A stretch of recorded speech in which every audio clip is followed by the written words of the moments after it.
So what are the top 5 concerns men have when they're facing a divorce? A divorce is coming up. What are the top 5 things you're worried about here? Number 1 is definitely child custody. Child custody and parenting time, assuming there's minor children, this is going to be the number 1 concern. How is a divorce going to affect my time with my kids? Am I going to still be able to see my kids? What's the schedule supposed to be like? Is it going to be 50-50? If that's so, what does that mean? Because that doesn't really describe a schedule. That just sounds like 50-50 sounds like splitting a bank account or something. But so what is it going to mean? When am I going to see my kids? Are they going to live with mom? Are they going to live with dad? Will they be able to live some time with both of us? Am I going to still have a meaningful relationship with them? What's it going to look like once we're living separately? Once a divorce is final? You know, there's a lot of concerns around schedule and time and when do you see your kids. And I think the short version is you'll probably find you'd have more quality time with your kids after a divorce. If you're in a marriage where you're not getting along, you don't like being around your spouse, then it's hard to be yourself, it's hard to be relaxed, it's hard to have fun, it's hard to do things with your kids when you're in that kind of situation. It's just a bad situation, it's a toxic situation, and so it's not good time that you're spending with the kids. You might have a lot of time with them, but it's not really good, it's not quality time. If you're taking the kids in a schedule where you have them part of the time or every other weekend or even every other week, you're more in a routine of like, this is my time with my kids, and then I have all this other time where they're not around.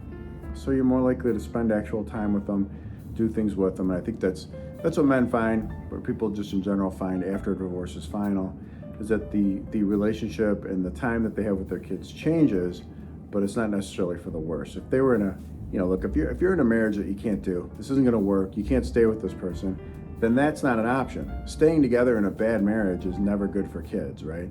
There's no way that that's good. So then you get into like, it's just a better situation, but the number 1 concern is definitely the kids, the time with the kids, the custody, the parenting time. And I think number 2 concern, and this, the five things that are our biggest concerns for men in a divorce. Number 2 is financial stability. They wanna know, what does this look like? What does it mean if I've been married long enough that I got to lose half my retirement? What's that going to look like? I wasn't planning on living on half my retirement. I've been saving for retiring and investing and whatever money I'm saving so that I can live on half of it, but maybe I can. So what is that going to look like? And what are things like child support going to look like? Is there alimony? What does that look like? Who's keeping the house and what's the house going to cost? Or if I got to go get new housing, what is that? So there's definitely a concern there around financial stability. And we talk through those things. Even in the first meeting with you, I'm a divorce family law attorney is all I do, represent only men. We're Michigan only. And, we get into that discussion really right in the first meeting of what are we doing as far as financial stability and costs and monthly expenses and budget, and what are things like child support numbers going to look like? What are things like spousal support going to look like? What happens with the share of the expenses and the monthly budget going forward, and car payments and house payments and, you name it. Maybe there's credit card debts, maybe there's other things. So there's definitely concerns around the finances. Number 3 out of 5 concern people have going into a divorce is, what's the property division going to look like? How's it going to work? What am I going to end up with? I think people know they're not going to lose everything in a divorce, of course. But if they have a house, there's concerns about what does it mean if my wife gets half the house? Do we have to sell it just to do that, or can she insist on selling it?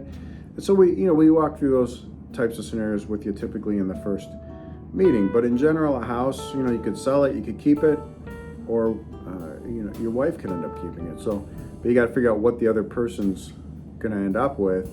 If someone's keeping the house, how do you get this other person there? How do you get your spouse their half of the money, their half of the equity in the house? So there's definitely concerns about division of assets. If there's a retirement account, how does that work? If my wife's entitled to half of my 401k, I understand that conceptually, but what's the reality of that? Do I have to cash it out? Do I have to take out a loan?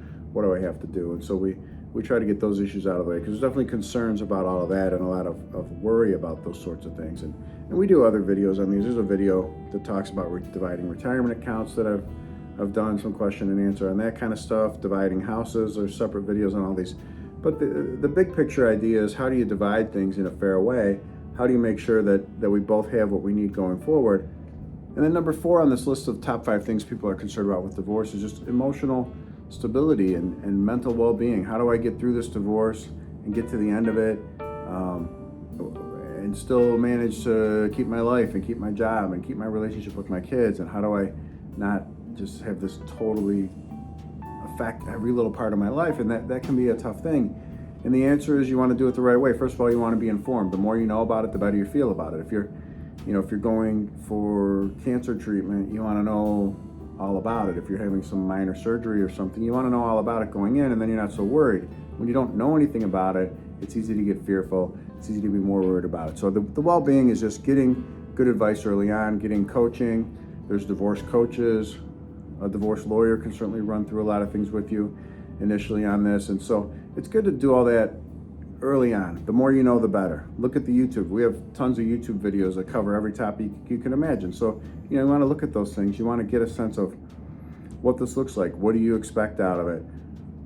You need to get a sense of your own finances. What's your budget? What money comes into your household every month? What expenses are you paying every month, so that you know where you stand going into this, and then it doesn't feel so overwhelming, and you get a sense of what's a realistic schedule with your kids if you have kids. What is that going to look like? And the more you think these things through, talk to a therapist about it, talk to a divorce lawyer about it, talk to some other people, you start to feel a little better about it, that, okay, I can get through this. Lots of people have gotten through this, of course, and I'll be better off because I'm in a marriage I can't stay in. And, you got to look at it that way, that if you can't stay in the marriage that you're in, then anything's better than that, but you want to do it the right way, and you have to stay away from those fears and getting, overwhelmed by it. And I think the key to that is just getting advice from the right people early on. Really makes you feel a lot better. Number 5 is just the concern about future relationships. What's this going to look like?